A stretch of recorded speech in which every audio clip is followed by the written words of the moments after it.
उडी मारली तर त्यांना धोका होऊ नये यासाठी अशा या साड्या ज्या आहेत त्या गावकऱ्यांकडून या ठिकाणी पकडण्यात येतात। मात्र या साड्यांच्या माध्यमातून खरं तर वाचवता येणं शक्य नसतं, कारण साड्या त्या पद्धतीच्या मजबूत नसतात। त्यामुळे मात्र हा गावकऱ्यांचा एक भाबडा प्रयत्न आहे की जर कदाचित या आपल्या सहकार्याने उडी मारली तर त्याच्या जीवाला धोका होऊ नये यासाठीचा असा हा वेगळा प्रयत्न जो आहे तो सुद्धा या ठिकाणी पाहायला मिळतंय। या ॲडिशनल SP आहेत त्या या पाण्याच्या टाकीवरती येत असल्याचं सुद्धा पाहायला मिळतात। आपण बघू शकताय की महिला सुद्धा या ठिकाणी मोठ्या संख्येनं जमलेल्या आहेत आणि हा सगळा पोलिसांचा प्रयत्न सुरू झाल्यानंतर या ठिकाणी महिला सुद्धा उठून उभ्या राहिलेल्या आहेत। एक अस्वस्थता या ठिकाणी सगळ्या लोकांमध्ये निर्माण झालेली आहे। भीतीदायक परिस्थिती सध्या या ठिकाणी निर्माण झालेली आहे। पोलीस प्रशासन यावरती कसा तोडगा काढतंय खरं तर याची कल्पना नाही। मात्र हे बघा, हे साड्या अशा पद्धतीने धरण्यात आलेल्या आहेत आणि मनोज जरंगे या ठिकाणी वर येत असताना आपल्याला पाहायला मिळतात। मनोज जरंगे हे सुद्धा पाण्याच्या टाकीवरती इथे येऊ शकतात आणि ही सगळी गर्दी जी आहे ती सुद्धा पांगत असताना, दुसऱ्या पाण्याच्या टाकीच्या दिशेने पांगत असताना आपल्याला या ठिकाणी पाहायला मिळत आहे आणि पोलिसांचे सुद्धा वर येण्याचे प्रयत्न सुरू झालेले आहेत। इकडे बघा आपण हे की DYSP जे आहेत त्या वर आलेल्या आहेत।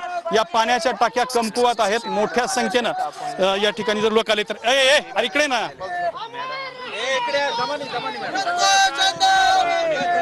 DYSP कडून धनंजय देशमुख यांना संवाद साधण्याचा प्रयत्न जो आहे तो सुरू झाला असल्याचं आपल्याला पाहायला मिळतंय। धनंजय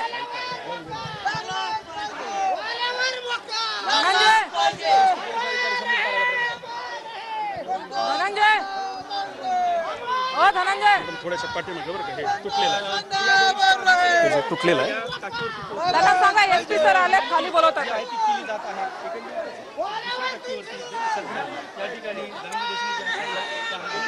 धनंजय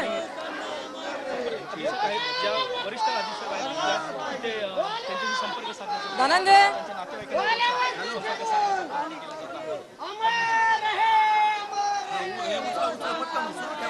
धनंजय पोलीस संवाद साधायले देशमुखांची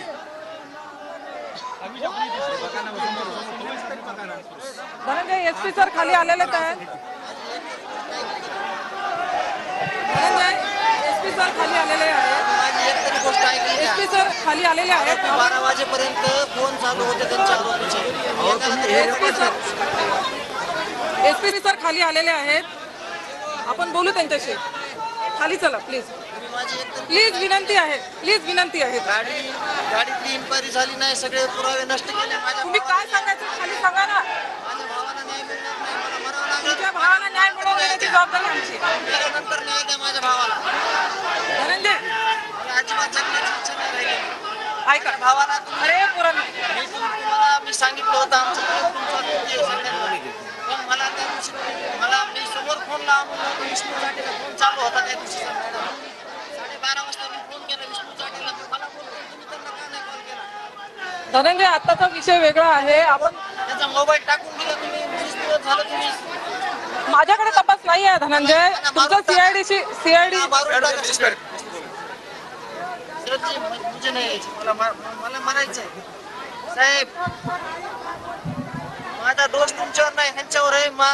एक मी 12:30 वाजता विष्णू चाटेला मी कॉल केलेली रेकॉर्डिंग दाखवतो तुम्हाला। तुम्ही काय इन्क्वायरी केली नाही त्या माणसावर? 12:30 वाजता त्या दिवशी तुम्ही माझ्याकडे दिवस मावळता आला। 12:30 वाजता त्याला मी फोन केलाय, त्याचा फोन चालू आहे, तुम्ही का ट्रेस करून पकडलं नाही त्याला? त्याच्या मोबाईल मध्ये सगळे पुरावे, सगळे व्हिडिओ कॉल आहेत, सगळे कॉल आहेत। मला मारायचं होतं का तुम्हाला? 1 महिन्याने मला मारून टाका। तुम्ही DYSP ऑफिसला काय इन्क्वायरी केली, काय तपास दिला मला? माझ्या कुटुंबाला सांगितलं का तुम्ही मॅडम? धनंजय दुसऱ्या दिवशी तपास CID ला ट्रान्सफर झाला। मला सांगितलं का? ऐका ना धनंजय, 2 मिनिट हा SP सरांशी बोला धनंजय।